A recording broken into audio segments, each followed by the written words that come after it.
Hello friends, என் சேனலை இப்போ தான் ஃபஸ்ட் டைம் பார்க்குறீங்கன்னா மறக்காமல் சப்ஸ்கிரைப் பண்ணி வச்சுக்கோங்க. வாங்க வீடியோக்குள்ளே போகலாம். என்னதான் தினமும் குழம்பு வைக்கணும் ஒரே கன்ஃபியூஷனாக இருந்தால் இந்த மாதிரி ஒரு ட்ரை பண்ணி பாருங்கள். அட்டகாசமாக இருக்குங்க. இன்றைக்கி முட்டை குருமா தாங்க செய்ய போகிறோம். அதுக்கு தேவையான பொருட்கள் இஞ்சி பூண்டு விழுது, சின்ன வெங்காய பேஸ்ட்டு, தக்காளி, தேங்காய் பேஸ்ட்டு, இந்த மாதிரி தாங்க நம்ம குழம்பு வைக்க போகிறோம். 5 முட்டையை நீங்கள் வேக வச்சு தனியாக வச்சுக்கோங்க.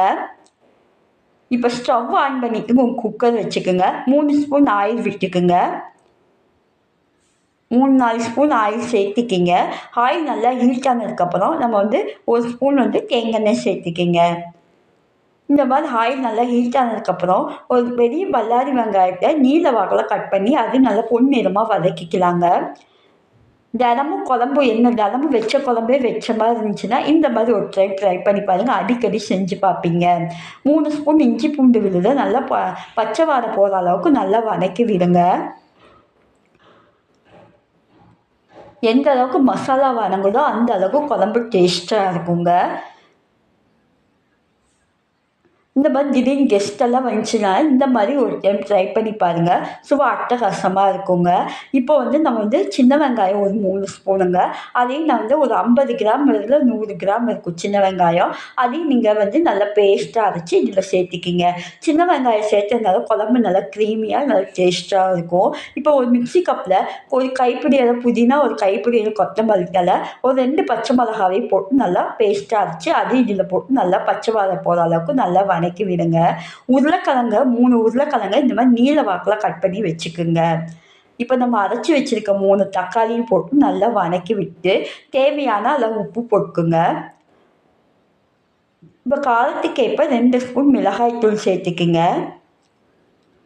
எல்லாமே நல்லா மிக்ஸ் ஆகி நல்லா பச்சை வாடை போகிற அளவுக்கு நல்லா வதக்கி விடுங்க. இந்த ஹைதராபாத் சைடு, பெங்களூர் சைடில் இந்த மாதிரி பச்சை மிளகா, புதினா, மல்லி எல்லாம் அரைச்சி குழம்புல சேர்த்துவாங்க. குழம்பு டேஸ்ட்டாக இருக்குங்க. இப்போ 1 ஸ்பூன் மல்லித்தூள் சேர்த்துக்கலாம். நான் எந்த மசாலாவும் சேர்க்கல, வெறும் மிளகாய்த்தூள், மல்லித்தூள் தாங்க சேர்த்துருக்கேன். இப்போ நீல வாக்கில் கட் பண்ணி வச்சுருக்கோங்க உருளைக்கிழங்க, அதையும் போட்டு நல்லா வதக்கி விடலாங்க. இந்த வதக்கிறதுலேயே உருளைக்கிழங்கு நல்லா பாகம் நல்லா வெந்து வந்துடுங்க. நல்லா இந்த அளவுக்கு வதங்கினதுக்கப்புறம் நம்ம அரைச்சி வச்சுருக்கிற முந்திரி, தேங்காவையும் சேர்த்திக்கலாம். நல்லா இந்த அளவுக்கு நல்லா பச்சை வாடை போய் எண்ணெய் பிரிகிற அளவுக்கு நல்லா வதக்கி விட்டுக்கலாங்க. இப்போ நம்ம அரைச்சி வச்சுருக்க முந்திரி, தேங்காவும் சேர்த்துக்கிங்க. ஒரு 2 பெரிய துண்டு தேங்காயில் ஒரு 5-6 முந்திரி சேர்த்துக்கிங்க. இது சப்பாத்தி, ரைஸு, பூரி எல்லாத்துக்குமே நல்லா இருக்குங்க. பாருங்கள், எண்ணெய் பிரிஞ்சு வந்துச்சு. இப்போ தேவையான அளவு குழம்புக்கு தண்ணி ஊற்றிக்கிங்க. உங்களுக்கு திக்காக வேணும்னா திக்காக வச்சுக்கோங்க. இல்லை கொஞ்சம் தண்ணி மாதிரி வேணும்னா கொஞ்சம் மீடியம் சைஸில் கொஞ்சம் கணக்காக வச்சுக்கிட்டிங்கன்னா குழம்பு நல்லா டேஸ்ட்டாக இருக்குங்க. பாருங்கள், நான் இந்த அளவுக்கு ஊற்றிக்கிற மாதிரி தண்ணியை ஒரு மீடியம் சைஸில் இந்த மாதிரி வச்சுருக்கேங்க. மீடியமாக நான் குழம்பு இந்த மாதிரி வச்சுருக்கேன். இப்போ ஒரு விசில் விட்டுக்குங்க. நம்ம முட்டையை வேக வச்சுருந்தோம்ல, அந்த முட்டைக்கு இப்போ நம்ம மசாலா போட போகிறோம். அதுக்குள்ளே நம்ம உருளைக்கிழங்கு மசாலாலாம் வெந்து வந்துடும். இப்போ இந்த முட்டைக்கு தேவையான மசாலா என்னென்னு பார்த்தீங்கன்னா 1/4 ஸ்பூன் மஞ்சள்தூள், 1/4 ஸ்பூன் மிளகாய்த்தூள், 1/4 ஸ்பூன் உப்புங்க.